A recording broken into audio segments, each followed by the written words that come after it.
Excellencies, ladies and gentlemen, I will try to give you, as a true Swiss, a balanced view of what I have seen. And if I'm going to hurt some people, I apologize in advance.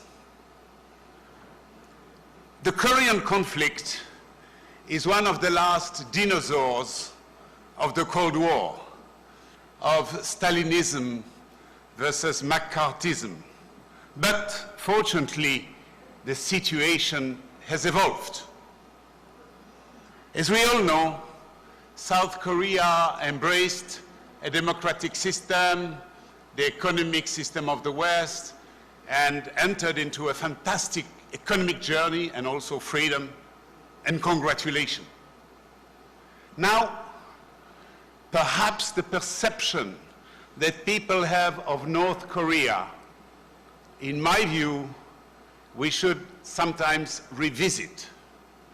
If it is true that the regime in Pyongyang considers very important to maintain the preeminence of the party, just like the Chinese, who want not to negotiate ever the leadership of the Communist Party, they talk about only that question of preeminence, not about the communist system.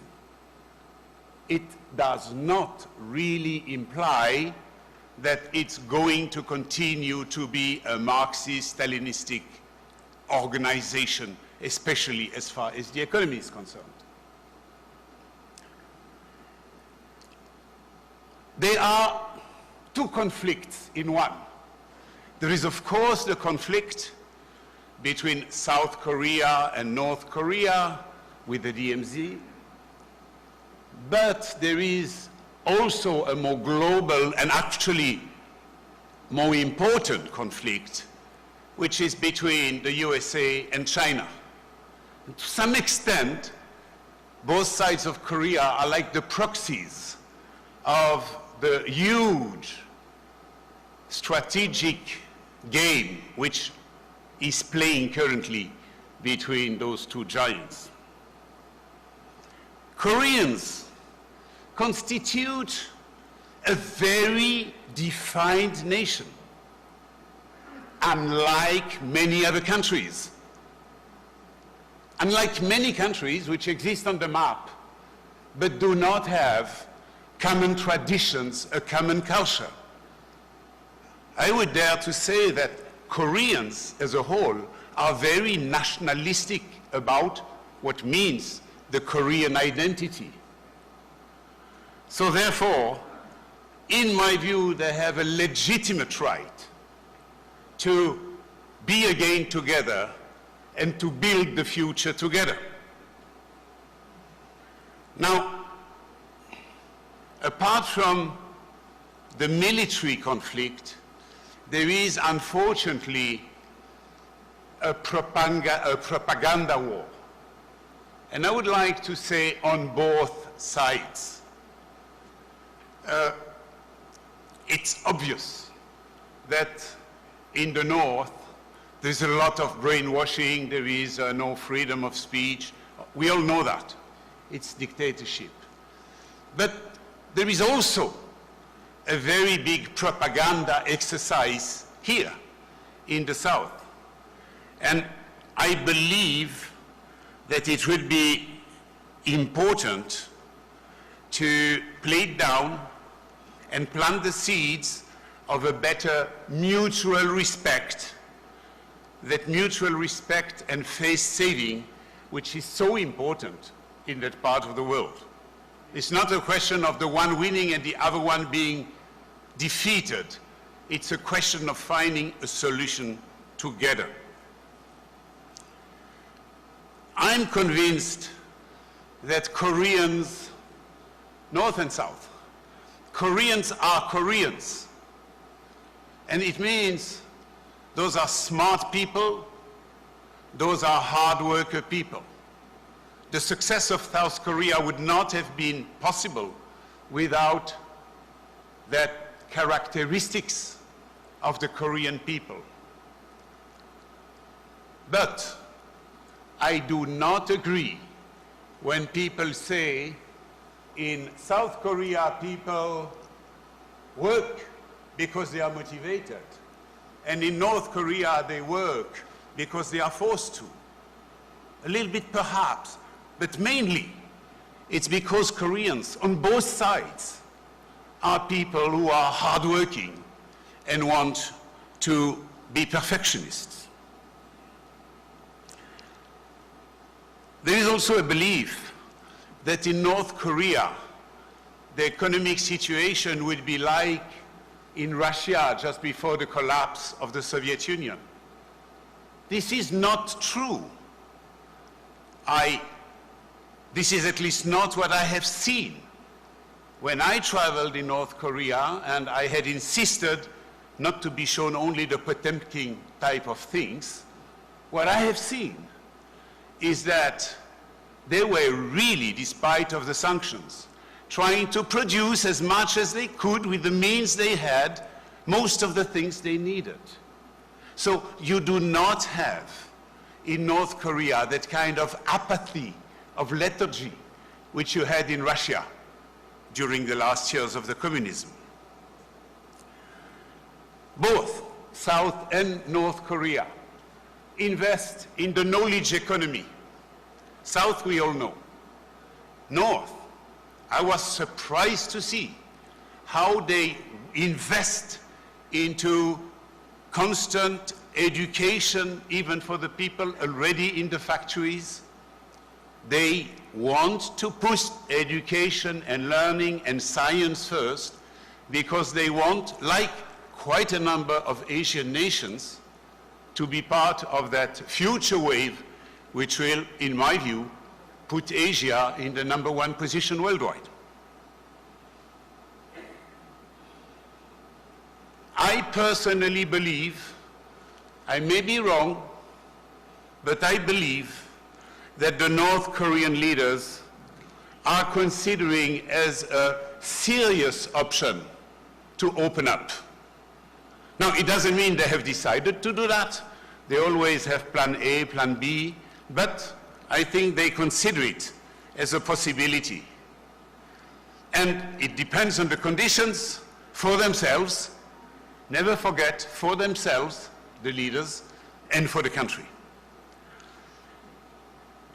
The North Korean nuclear program is a threat and deserves to be criticized, no doubt about it. However, I personally think that the true intention behind it is not just military. Frankly speaking, if there was a war, they would lose the war. They would be smashed.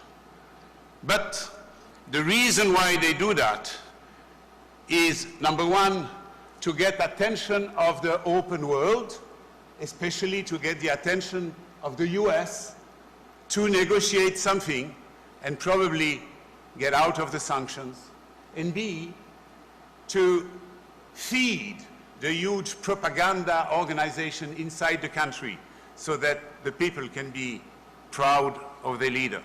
They need a strong speech, like many people in the Middle East, for example. Now, I believe that President Trump was right in trying to open the door, as very well expressed this morning by Vice President Mike Pence. Why not to try? And also, as Prime Minister Olmert mentioned, be prepared to modify your initial plan if the situation says that you have to do it. It's important to take in consideration all aspects, including, we just heard it, the North Korean fears, and that nobody loses face.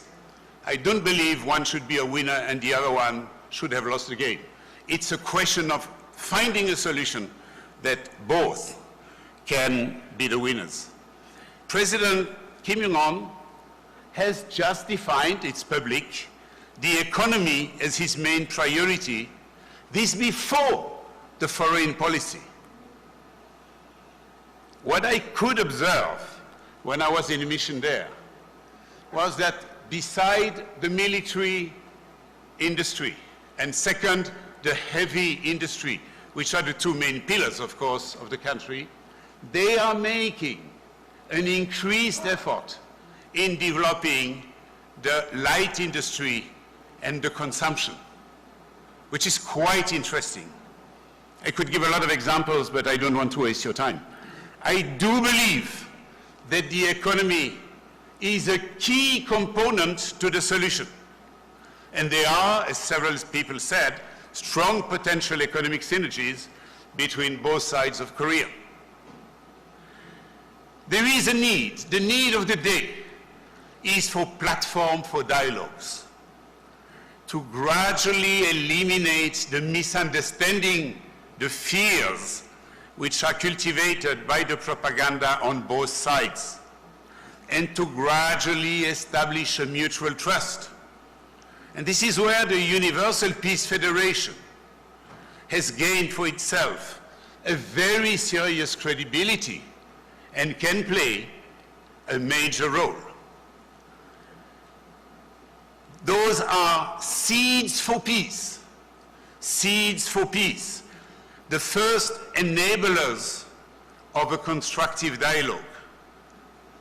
That phase needs to be inspirational and must be based, as Minister Yoshinori Ono just said, be based on straightforward human relations. In parallel, will be conducted political diplomatic talks on disarmament, on lifting on sanctions, and on the future institutional organization, which, in my view, should not be one state, but should be federal system, with, yes, one state, but some particularities being accepted for each of those, as we have in certain of the Western models. Switzerland is the case. That will imply face-to-face meeting between the prime protagonists, and there are four, the US, China, South and North Korea. Now, beside those, I see that Mongolians or Vietnamese can play an interesting role because they have already gone from the previous communist system to the open economy one. And they could provide some advantages. Equally, the European Union, or countries like Norway or Switzerland, can act as side facilitators. And those facilitators should not run the negotiations, but be enablers and helpers.